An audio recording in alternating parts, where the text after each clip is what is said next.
These are the answers to homework 4G. Here are the definitions I'd like you to know. And let's go to question number 1.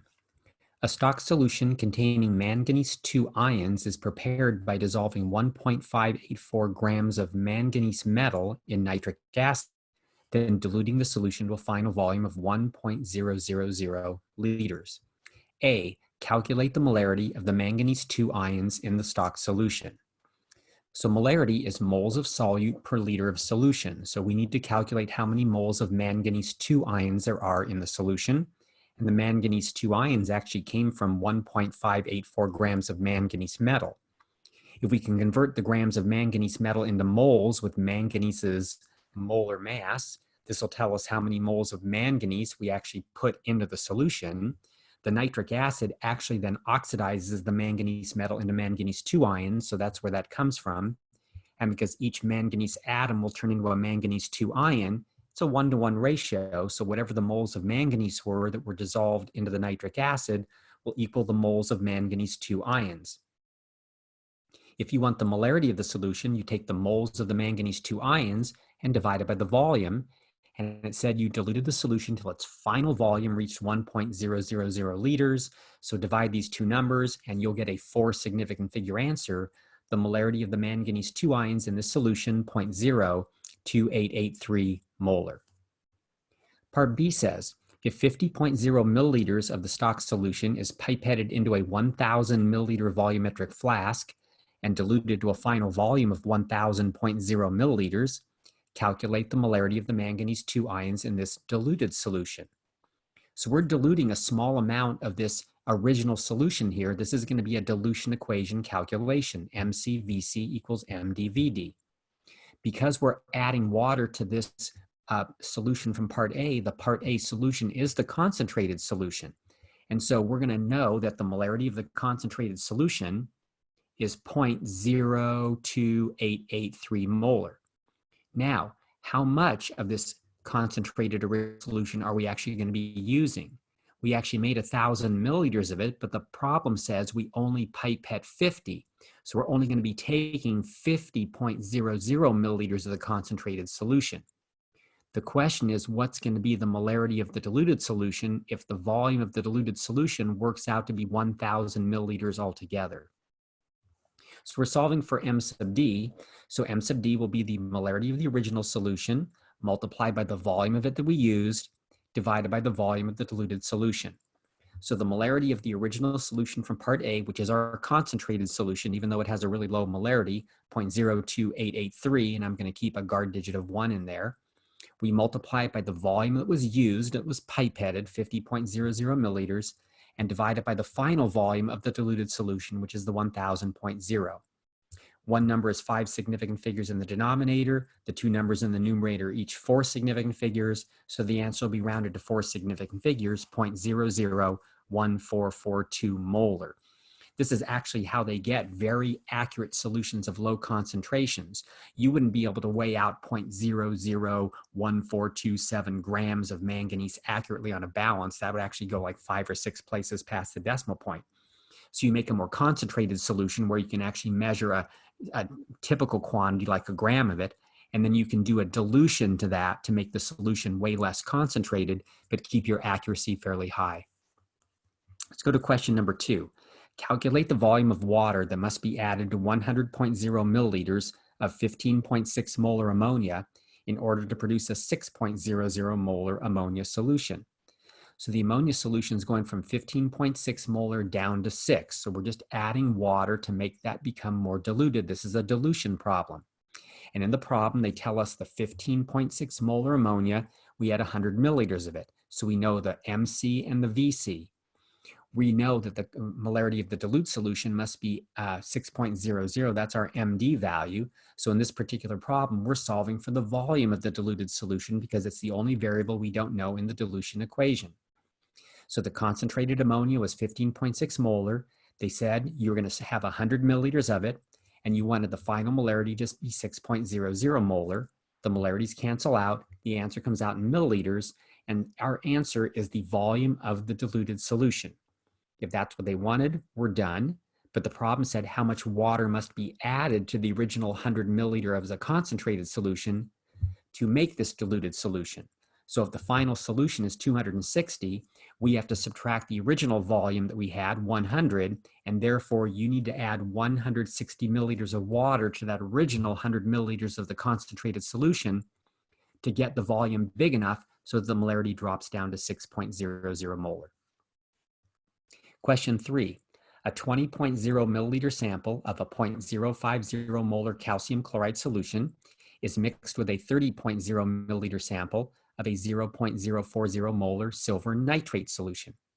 A. Calculate the moles of each of the ions present in the solution before any reactions occurred.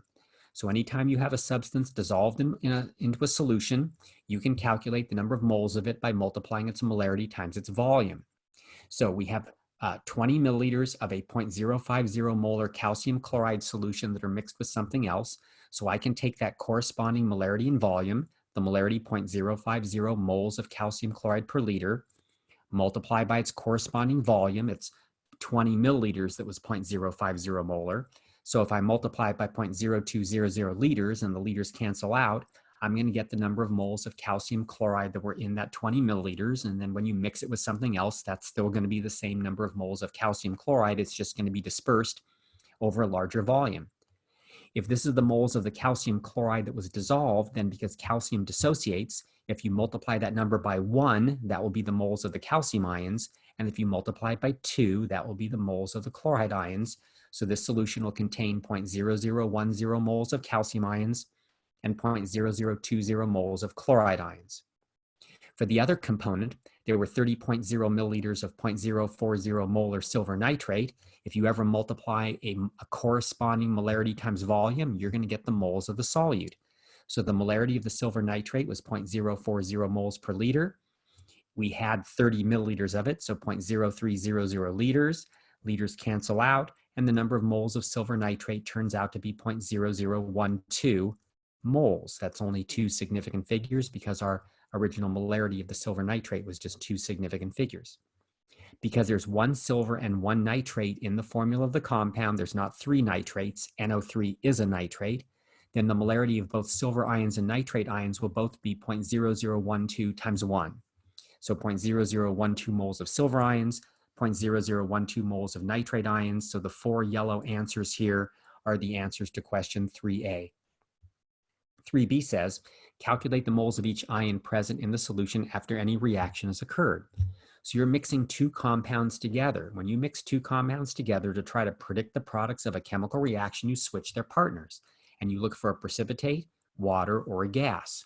So from our first compound, we had calcium and chloride. The second compound was silver and nitrate. To switch the partners, you would make the calcium go with the nitrate. You would make the silver go with the chloride and see if either of those combinations make a precipitate, a water, or a gas. Calcium and nitrate has to be soluble because the second solubility rules, nitrate ions never precipitate with anything.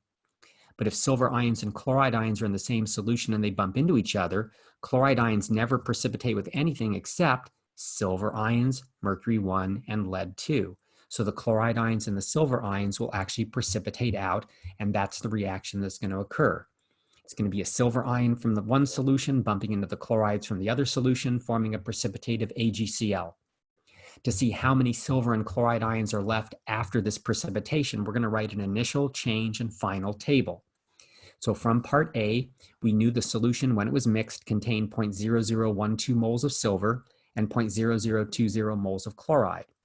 They're reacting in a 1-to-1 ratio, so the limiting reactant has to be the smaller number of the two, the 0.0012 moles of silver. And because silver and chloride react in a 1-to-1 ratio, it's going to be 0.0012 moles of silver reacting away with 0.0012 moles of chloride to form, it's a 1-to-1-to-1 ratio, 0.0012 moles of silver chloride. The important concept here, if the coefficients of the balanced equation are 1, 1, and 1, then the change line in your change table will have a ratio of 1 to 1 to 1. It can't be anything different than that. Subtract the columns, we'll have no silver ions left after the precipitation. You'll actually have 0.0008. It rounds down to 1 significant figure because you're doing a subtraction and both numbers are accurate 4 places past the decimal point. So 1 significant figure number of moles of chloride, and you will actually have formed 0.0012 moles of silver chloride precipitate. So therefore, after the reaction, we have no silver ions in the solution, 0.0008 moles of chloride, and we still have the other two ions which did not react, so they didn't change, 0.0010 moles of calcium ions, 0.0012 moles of nitrate ions. Part C, calculate the molarities of each of the ions present in the solution after the reaction has occurred. So we now know the moles of each of the ions in the solution. To get molarities, we need to take moles and divide it by liters. And because you're mixing two solutions together, you just have to add their volumes to get the total volume of the mixture. 20 milliliters plus 30 milliliters is 50 milliliters. So each of these moles need to be divided by 50 milliliters with the milliliters converted to liters.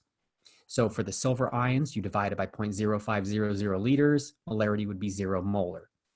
For the chloride ions, 0.0008 moles divided by 0.0500 liters.